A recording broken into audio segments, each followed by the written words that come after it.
Shabbat Shalom. It's a great pleasure and honor to again to be back on this bima. Some of you may have heard me say this before. I retired and now the Rabbi Emeritus of Congregation Bethel in Berkeley. But when I was born, my parents were members of Congregation Bethel in Berkeley, and Rabbi Sidney Axelrad was the rabbi of the synagogue.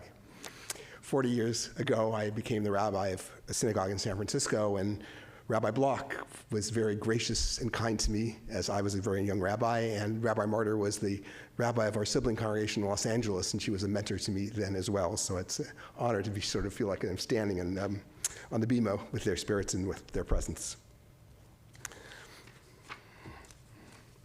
I wanted to speak this evening about this week's Torah portion, Vayetze, and specifically about the name of this week's Torah portion, Vayetze. Our tradition teaches that every aspect of Torah can be meaningful.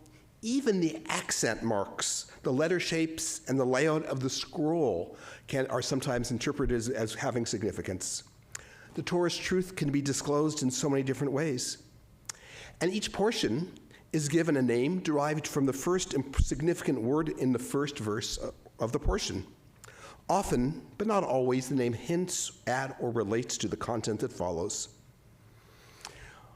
Our father Jacob's story unfolds across 3 Torah portions. Last week it began with Toldot, telling of his birth and youth alongside his twin Esau. Vayetze describes Jacob's personal quest, and Vayishlach recounts his reconciliation with his brother.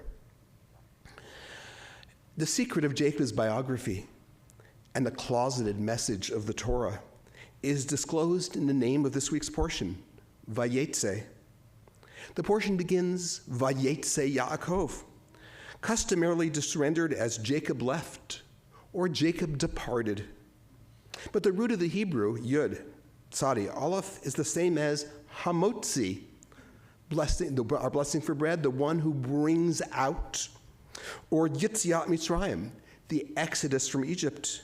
And therefore, I think the true meaning of this phrase, as the narrative bears out, is Vayetze Yaakov, Jacob came out.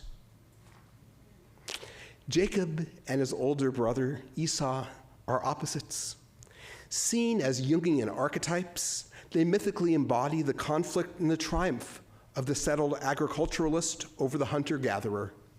Jacob, a dweller in tents, defeats Esau, the man of the open fields.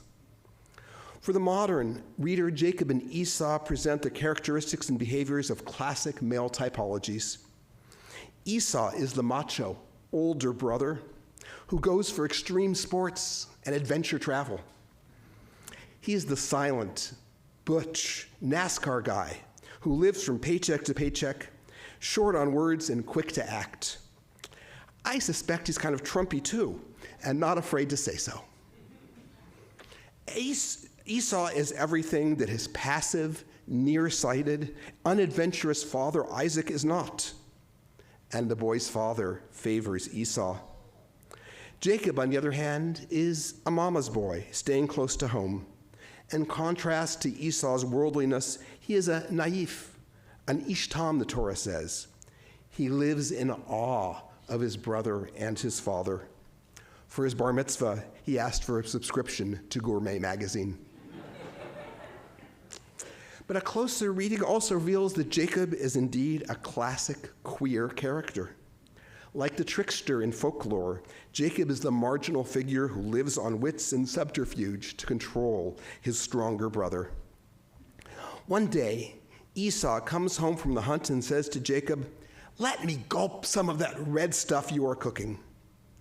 Now, is it a coincidence that Jacob is busy cooking, stirring a pot of Esau's favorite food? Has he been cooking up this super protein meal with the goal of bribing his brother in mind? Or did he intend this menu for himself?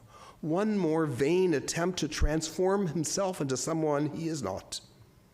Seizing the opportunity, Jacob asks Esau to sell his birthright, the privileges that are the exclusive claim of the firstborn son. Esau, ever impulsive and lacking a 401k, does not plan ahead.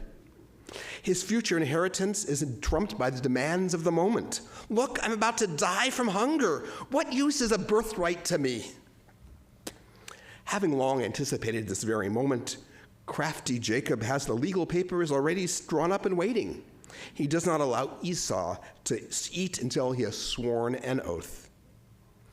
Despite a regimen of Esau-inspired diet and self-improvement, as well as purchasing the right to Esau's inheritance, Jacob comes to realize that he has not earned his father's love or acceptance.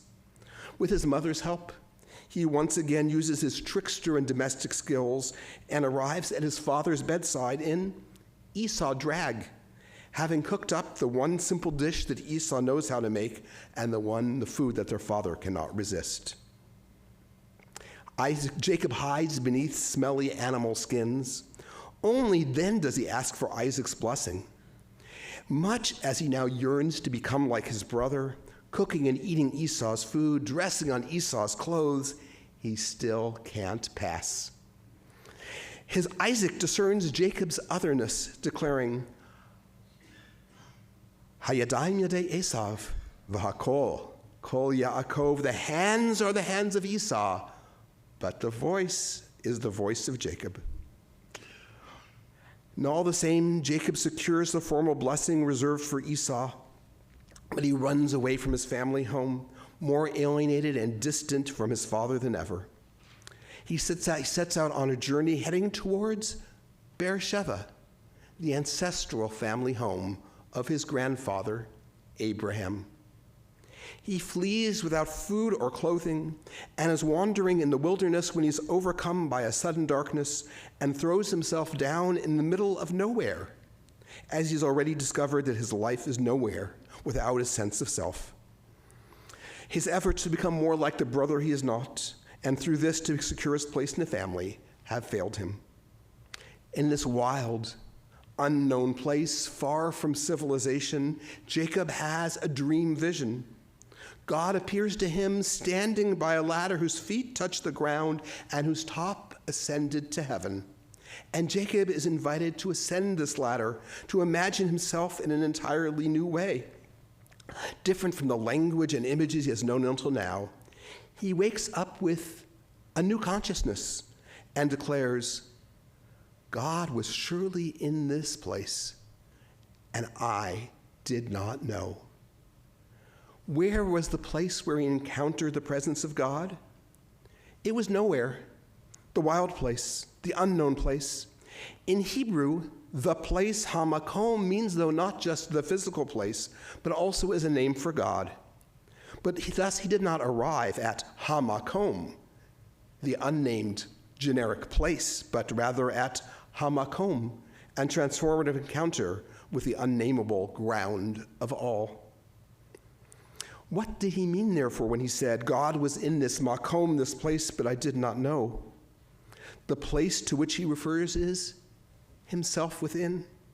Jacob now is able to see himself for the first time as he is, reflecting the divine image that was his birthright all along. Vayetze Yaakov, Jacob emerges as his authentic self. Renewed, invigorated, newly emboldened, Jacob sets out to establish his new life and makes 3 requests. Having cast off the Esau drag as he ascended the ladder, he asks for clothing of his own to wear on his journey. Then he asks for food, for he realizes that he can no longer eat the red meat and red lentil diet of Esau that he becomes so expert at preparing. And finally, he asks in his prayer for what he truly wants. Jacob asks to return to my parents' house with integrity. Having come out and embraced his authentic self, Jacob's deepest yearning is to return home and find acceptance as he is, to find his own place in the household of Israel. Jacob's life unfolds happily. Years pass.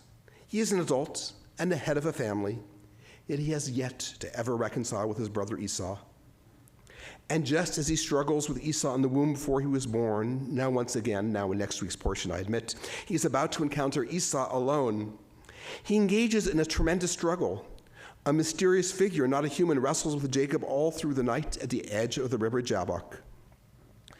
The medieval commentator Rashli declares, it was the angel of Esau that he was wrestling with.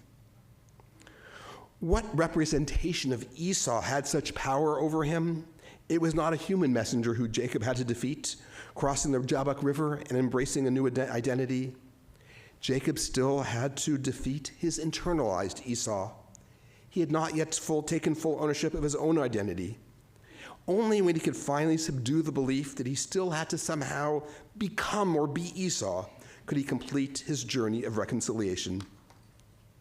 So it was with his own inner Esau that he wrestled with and ultimately defeated, though this defeat left him permanently scarred.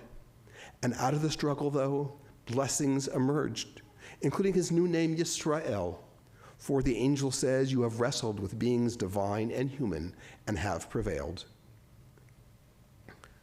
Now, the story I've told you this evening of Jacob does lend itself to being read as a classic coming out narrative, I believe.